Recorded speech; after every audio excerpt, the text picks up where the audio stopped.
Have you ever wondered how Death Valley got its name?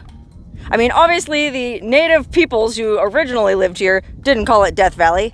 They called it Timbisha, which basically means red rock face paint, after a type of clay found down in Golden Canyon. And obviously it wasn't a place of death for them, it was a place where they lived and more or less thrived. So why does the white man call it Death Valley? Well, it all goes back to the first European settlers who tried to cross this vast and unforgiving landscape. I mean, think about it. To get from Salt Lake City to San Bernardino, you pretty much have no choice but to cross the desert one way or another. And in 1849, one unfortunate group of pioneers took what they thought would be a shortcut that ended up taking them right through the middle of what would forever after be known as Death Valley. I'm up here at a place called Dante's View, which is an overlook in the eastern part of the park from which you can see a pretty big chunk of Death Valley. The name Dante's View is a reference to Dante's Inferno, the medieval poem about the 9 circles of hell. And you've probably already figured out that that wasn't a name the Native Americans came up with either. Anyway, from up here you can get a sense of what the pioneers back in 1849 were facing when they tried to cross this desert. Miles and miles of sand and creosote with very little water along the way, not to mention all those mountain ranges to cross. So you're probably wondering why anyone in their right mind would try to cross this landscape on foot, let alone dragging wagons and livestock and, in some cases, wives and children. Well, I'm about to come on down off this mountain and descend into the arid lowlands of Death Valley and follow the trail of the ill-fated Death Valley 49ers. And along the way, I'll tell you exactly why these poor souls ended up risking their lives trying to cross this God-forsaken wasteland. Believe it or not, there is water in Death Valley, which is how the Timbisha Shoshone were able to live here peacefully for centuries before the arrival of white settlers. So it is technically possible to cross Death Valley on foot, if you know what you're doing, where all the watering holes, springs, and seeps are, and the easiest passes through the mountains. This was not a journey for amateurs, but that's exactly what ended up happening in 1849. Now, to put things in context, 1849 was the height of the California gold rush. Okay, like the 49ers, gold had been discovered up near Sacramento the previous year, and by 1849, something like 90,000 gold-crazed men were descending on California to get their piece of the action. And to get to California from the East Coast, remember this was before the railroads were built, well, you could either take a steamship all the way down around the Horn of South America and back up, or you could attempt the more direct, but much more physically demanding, overland route. Okay, like the old Pioneer Trail, the California Trail, the Oregon Trail. Anyway, it was one such group of gold-seeking pioneers who ended up giving Death Valley its name. In the fall of 1849, a group of around 100 wagons arrived in Salt Lake City. They'd managed to get all the way across the plains and prairies, but by the time they made it to Salt Lake City, it was too late in the season to continue on over the Sierra Nevada mountains before the first snows. Because by then, everyone had heard about what happened to the Donner Party. Okay, the Donner Party? The wagon train of California-bound immigrants that ended up getting stuck in that snowstorm in the Sierra Nevada mountains and had to resort to cannibalism to survive. Well, this was just a couple of years after all that happened, and the cautionary tale of the Donner Party was still fresh on everyone's mind, so this wagon train was very sternly advised not to even try crossing the Sierras this late in the fall. Instead, they were told about another route that would get them to California at the southern end of the Sierras, a route following the old Spanish Trail. And this route was supposedly passable in the winter, although no one had tried dragging wagons, wives, and children along it yet. And there were families in this group.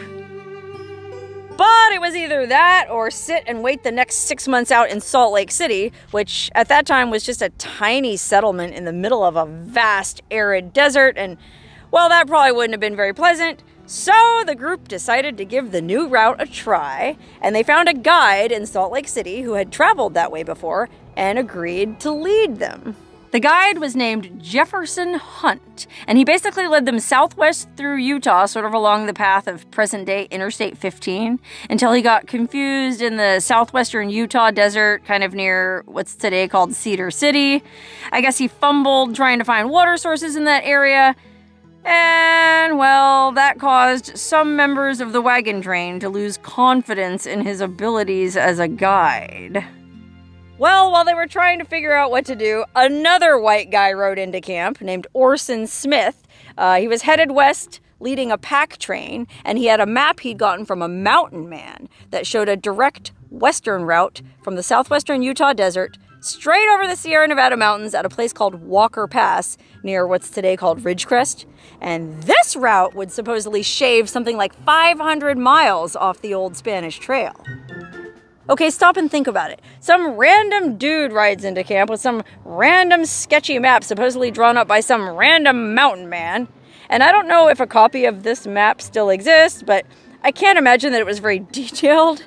I mean, I imagine it looking something like those maps at the beginning of the Lord of the Rings books, where it's like, here there be dragons. Well, that just goes to show how desperate these people were. I mean, it wasn't just a matter of them being greedy to get to the goldfields.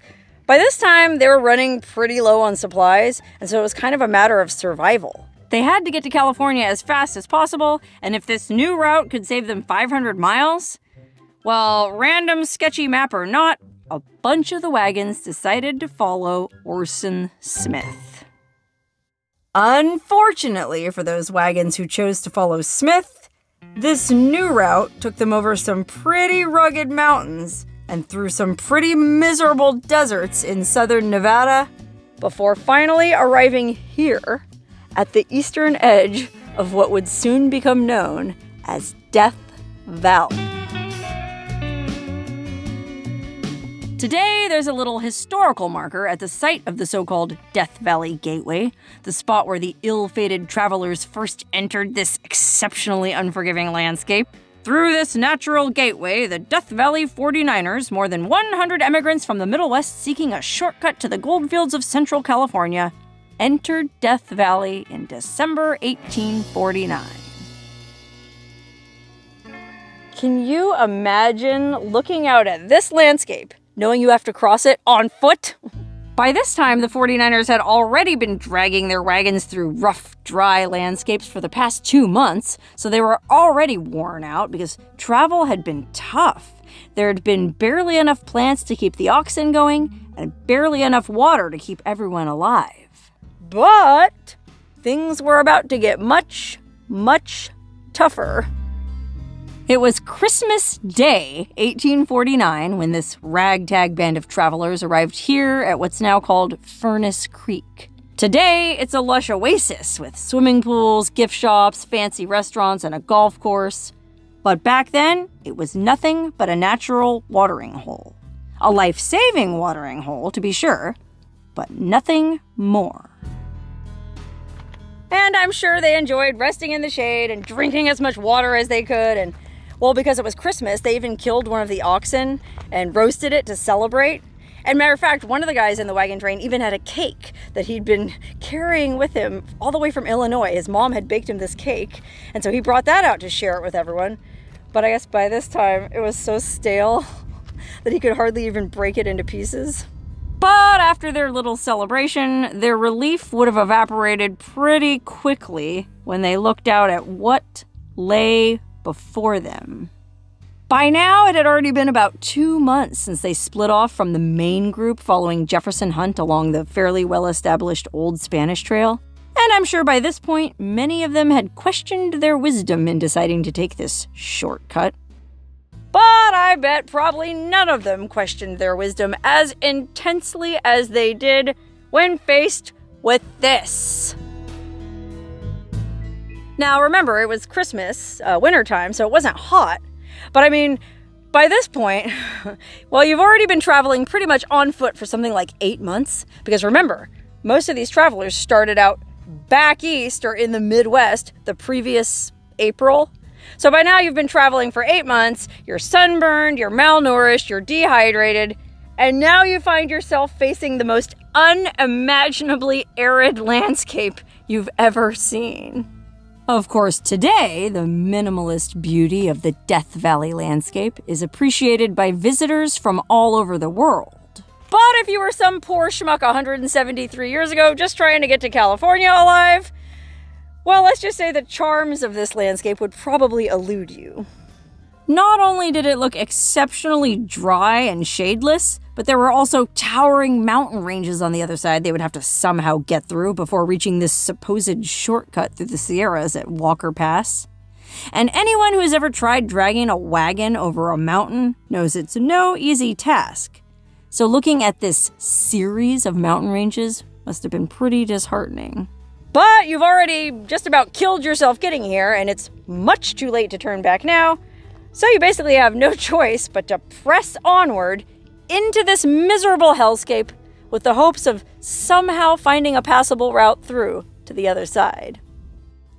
Now, at this point, there was probably about 100 people in the wagon train, and it's hard to know the exact number because, well, the people that were traveling through Death Valley were kind of preoccupied and they didn't keep the best records, although a few of them did keep diaries, and at least one of them wrote his memoirs later in life, and that's where I got most of my information. But information does vary according to whose account you read. Anyway, around 100 people ended up trying to cross Death Valley. About a third of them were single young men in a group that called themselves the Jayhawkers. And then there was a group from Mississippi and a contingent from Georgia and a few other smaller parties. And then there were the families. At least 4 couples had undertaken this journey with their children along. Can you imagine? I mean, an expedition like this would be tough enough on your own, let alone dragging the wife and kids along with you.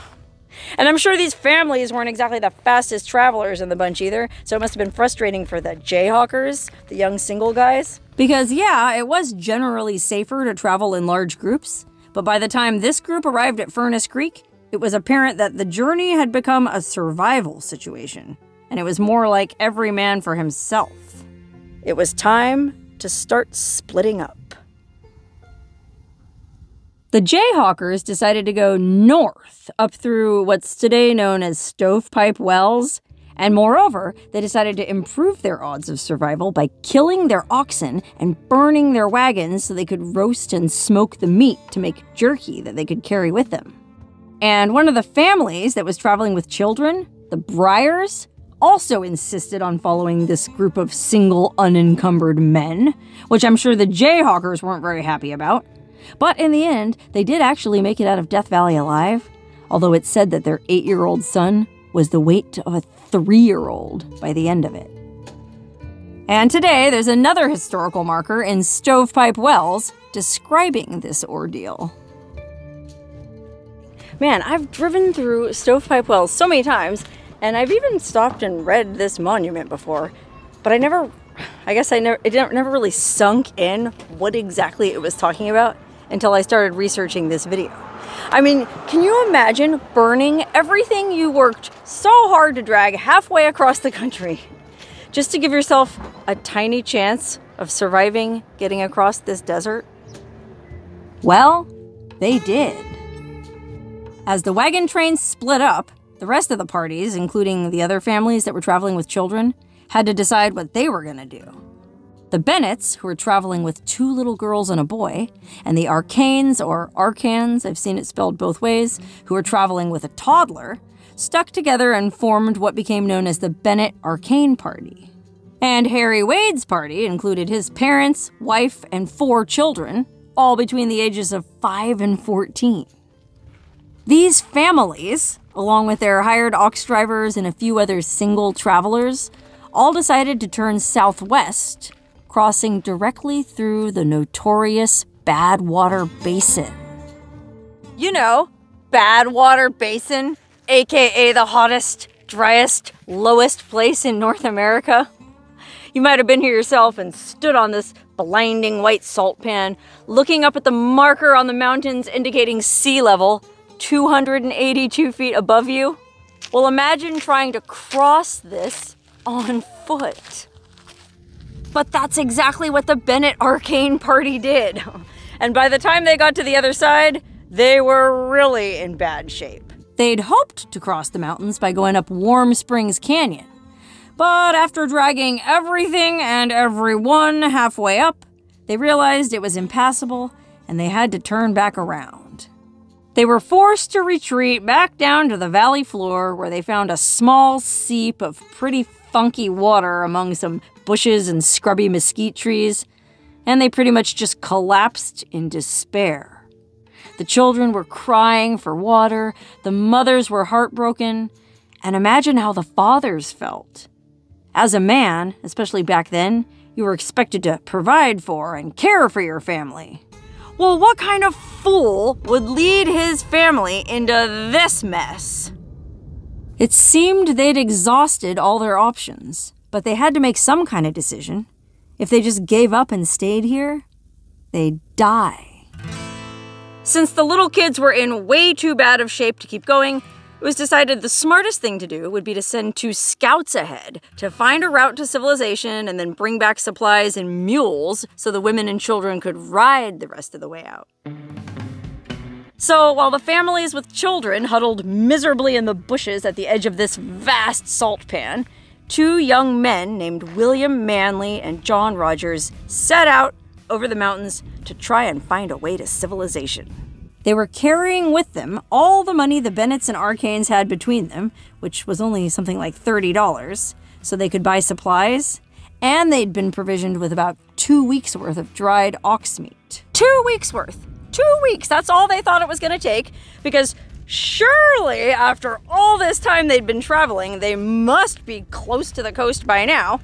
In fact, some of the travelers thought the Panamint Mountains, which we're at the base of here, were the Sierras, and so they figured all Manley and Rogers had to do was find a path through. Still, it must have been pretty gloomy that morning watching the 2 young men walk off into the distance, leaving everyone else back here in this god-forsaken wasteland.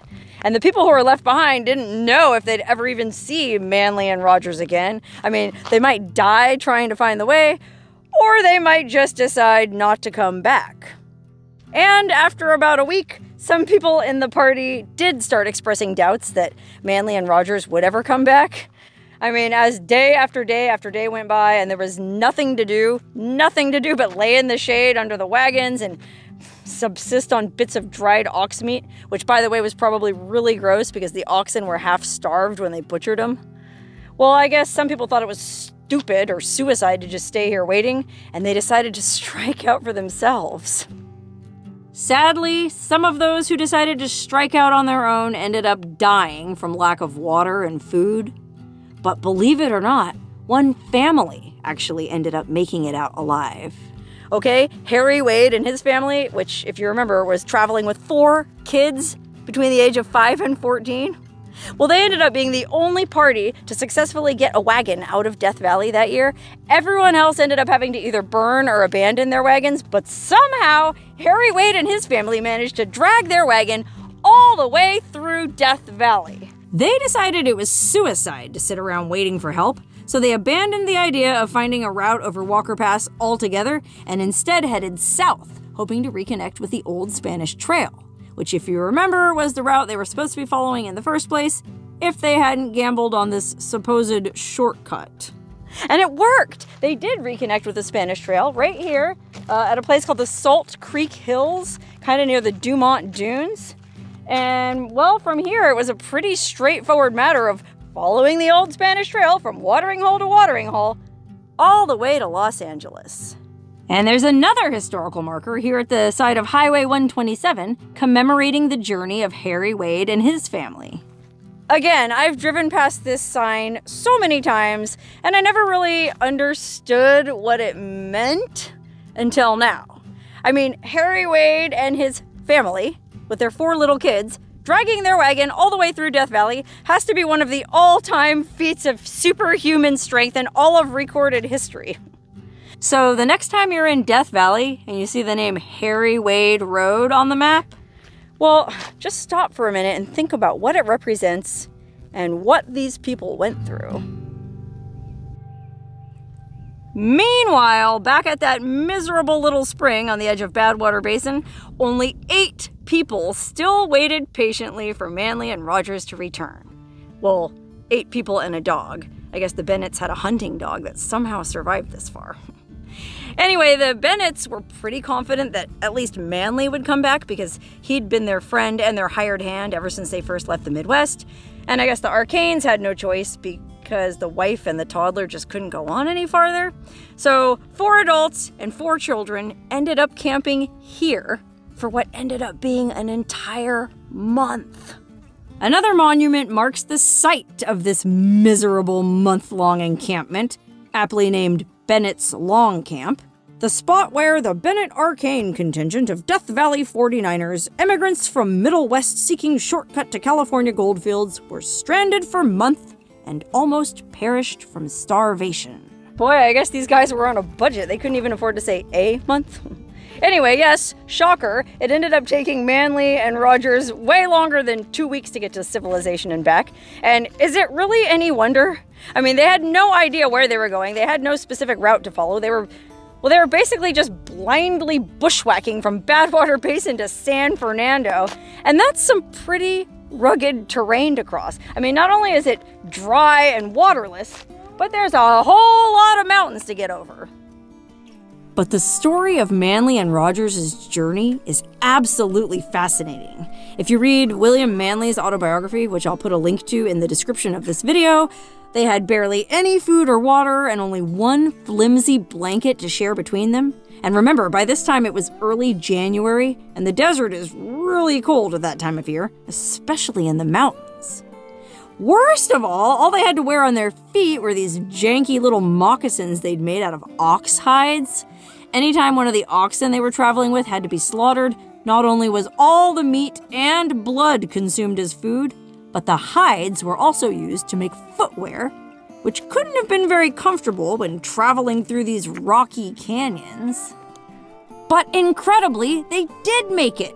It ended up being something like 250 miles to the nearest ranch near what's today known as Newhall in the San Fernando Valley, and they were able to buy food, 2 horses, and a one-eyed mule. The journey to civilization had pretty much almost killed both of them, and now they had to turn around and go all the way back out to the miserable desert where the poor Bennett and Arcane families were still huddled patiently at this spring waiting for them. And it really speaks well to both their characters that they bothered going back at all. After all, these were 2 young, single men, and they could have just as easily gone off on their own to the goldfields up north and forgotten all about the poor families stuck in the desert. I mean, realistically, after all this time, most, if not all of them, were probably dead already anyway. Or even worse, had wandered off on their own and weren't even waiting at the campsite anymore. But Manly and Rogers did trek all the way back out here to this miserable little camp. And can you imagine how the Bennett and Arcane families must have felt when they saw them coming back after all that time?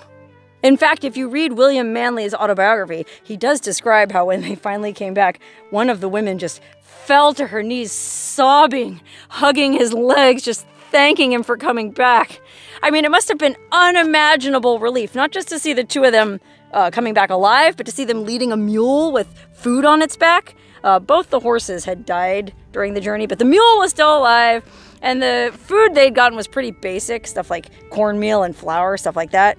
But after months of eating nothing but dried ox meat, it must have tasted pretty good. But the celebration was pretty quick after everybody ate and drank as much as they could. Well, it was time to turn around and start heading back because they barely had enough food to get there as it was. And this time, everyone had to go on foot. No more wagons. This was survival mode. 4 men, 2 women, 4 children, a dog, the few remaining oxen, and the one-eyed mule. They used the mule to carry their food and provisions, and the original idea was to have the oxen carry the women and children. But oxen aren't used to carrying passengers, So the women ended up having to walk. And meanwhile, one of the women was wearing this super fancy hat with long streaming ribbons, and both women were wearing their fanciest dresses, since they figured they might as well just tear them up on the trail rather than leave them here in Death Valley for these godless heathen Indians to wear. But it's not like they had a chance to comb their hair or wash their faces or anything, so they must have looked completely surreal. Anyway, this bizarre, bedraggled little group followed Manly and Rogers back over the mountains towards Newhall, and as they were leaving, the valley formerly known as Timbisha got a new nickname, which persists to this day. Supposedly, as they were leaving camp, one of the women turned around and said, "Goodbye, Death Valley." Now, again, it's not like these travelers were keeping very detailed records, so it's hard to say exactly how many people died on the trip across Death Valley, but it was at least a few, and rather than actual death itself, it might have just been the constant threat of death that had loomed over them like a black cloud for the past 2 months that this poor, exhausted woman was saying goodbye to. Make no mistake, they still had 250 miles to go, but the worst part of the journey was finally behind them. And when they finally did make it to Los Angeles in early March, they found out that the rest of the wagon train they'd originally been traveling with, the ones who decided not to take that shortcut over Walker Pass and had stayed on the original route with Jefferson Hunt, they'd made it to Los Angeles before Christmas, just as the shortcutters were first entering Death Valley. That means this so-called shortcut had cost them 2.5 months and almost their lives. Meanwhile, 173 years later, people come from all over the world to so-called Death Valley, this place that saw so much unimaginable suffering, by choice. They swim, play golf, sunbathe, and hike, all for fun. How about that? That would have blown the 49ers' minds. Anyway, now you know the story of how this place came to be known as Death Valley. And the next time you're planning a trip out here, whether it's to camp, sightsee, or just admire the amazing stars, take a minute to remember the starving, bewildered families who gave it the name Death Valley. I mean, sure, on one hand, they were basically just greedy, gold-crazed gamblers blazing through country that was already peacefully inhabited by the Timbisha Shoshone. But at the end of the day, they were still just humans. And they were still just doing what humans have always done. Try to find better lives for their children.